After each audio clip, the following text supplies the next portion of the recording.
class করে বেরিয়েছি আবার রাতের মধ্যে বোঝাতে হবে সকালে আবার ক্লাস প্রত্যেকের ইমামতি আছে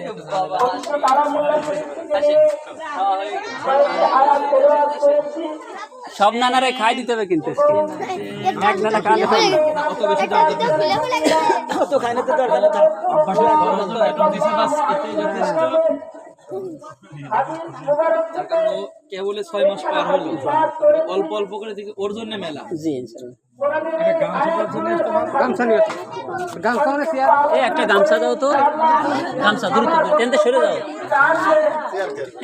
যাও গামছা আছে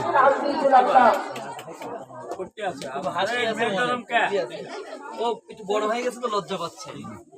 সবসময় গজলের সাথে আর কি রাতের আমাদের শোনাচ্ছে না রাতের পর